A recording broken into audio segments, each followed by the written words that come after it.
Larry. Never. Keith. Or herself hysteria? Larry. No. Keith. Who knows of your relations with her? Larry. No one. Keith. No one? Larry. I don't know who should, Keith. Keith. Did anyone see you go in last night when you first went to her? Larry.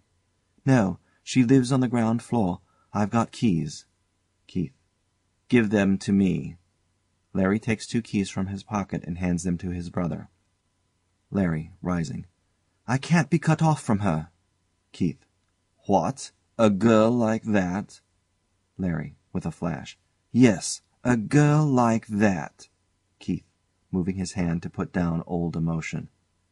What else have you that connects you with her? Larry. Nothing. Keith. In your rooms? Larry shakes his head. Photographs? Letters? Larry. No. Keith. Sure? Larry. Nothing. Keith. No one saw you going back to her? Larry shakes his head. Nor leaving in the morning? You can't be certain. Larry. I am. Keith. You were fortunate. Sit down again, man. I must think. He turns to the fire and leans his elbows on the mantelpiece and his head on his hands. Larry sits down again obediently. Keith. It's all too unlikely. It's monstrous. Larry, sighing it out. Yes. Keith. This Wallen, was it his first reappearance after an absence? Larry. Yes. Keith. How did he find out where she was? Larry. I don't know. Keith, brutally. How drunk were you? Larry. I was not drunk. Keith. How much had you drunk then? Larry. A little claret. Nothing. Keith. You say you didn't mean to kill him? Larry. God knows. Keith. That's something. Larry. He hit me. He holds up his hands. I didn't know I was so strong. Keith. She was hanging on to him, you say? That's ugly. Larry. She was scared for me. Keith. Do you mean she loves you? Larry, simply. Yes, Keith. Keith, brutally. Can a woman like that love? Larry, flashing out. By God, you are a stony devil. Why not? Keith, dryly. I'm trying to get at truth. If you want me to help, I must know everything. What makes you think she's fond of you? Larry, with a crazy laugh. Oh, you lawyer! Were you never in a woman's arms? Keith. I'm talking of love. Larry, fiercely. So am I. I tell you she's devoted. Did you ever pick up a lost dog? Well, she has the lost dog's love for me, and I for her. We picked each other up. I've never felt for another woman what I feel for her. She's been the saving of me. Keith, with a shrug. What made you choose that archway? Larry. It was the first dark place. Keith. Did his face look as if it had been strangled? Larry. Don't! Keith. Did it? Larry bows his head. Very disfigured? Larry. Yes. Keith. Did you look to see if his clothes were marked? Larry. No. Keith. Why not? Larry, in an outburst. I'm not made of iron like you. Why not? If you had done it? Keith, holding up his hand. You say he was disfigured. Would he be recognizable? Larry, wearily. I don't know. Keith. When she lived with him last, where was that? Larry. In Pimlico, I think. Keith. Not Soho? Larry shakes his head. How long has she been at this Soho place? Larry. Nearly a year. Keith. Living this life? Larry. Till she met me. Keith. Till she met you? And you believe? Larry, starting up. Keith! Keith, again raising his hand. Always in the same rooms? LARRY. (Subsiding.) Yes. KEITH. What was he, a professional bully?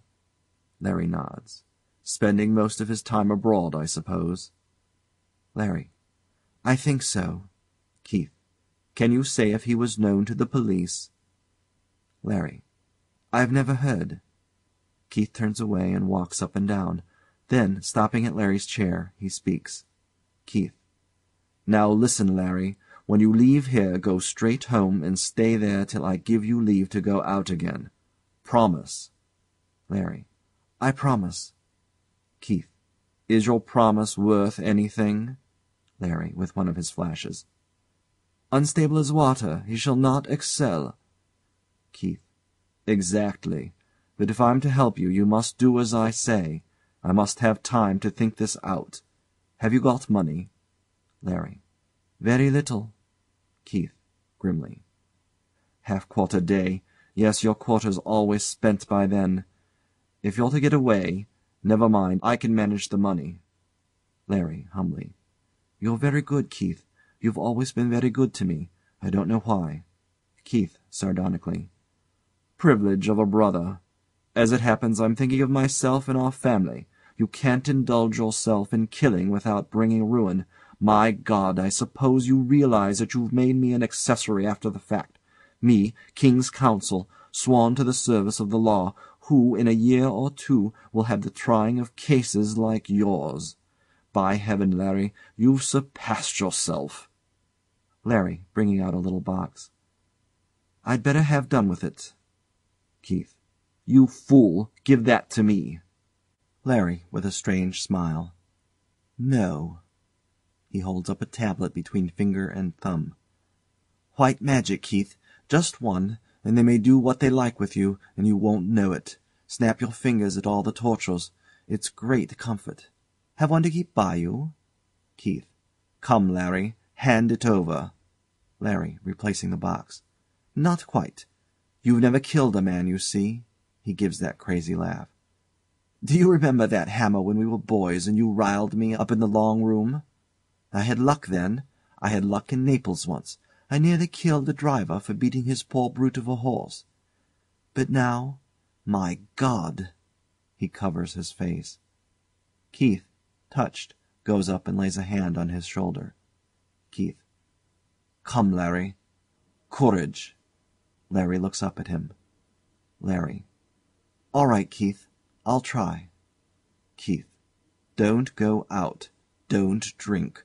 Don't talk. Pull yourself together. LARRY. (moving towards the door.) Don't keep me longer than you can help, Keith. KEITH. No, no. Courage.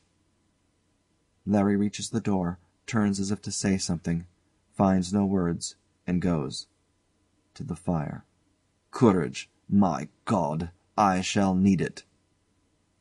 Curtain. Scene 2. At about 11 o'clock the following night at Wanda's room on the ground floor in Soho. In the light from one close-shaded electric bulb, the room is but dimly visible. A dying fire burns on the left. A curtained window in the center of the black wall. A door on the right. The furniture is plush-covered and commonplace, with a kind of shabby smartness. A couch, without back or arms, stands aslant between window and fire.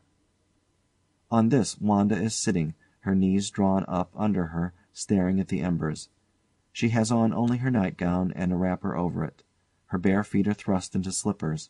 Her hands are crossed and pressed over her breast. She starts and looks up, listening.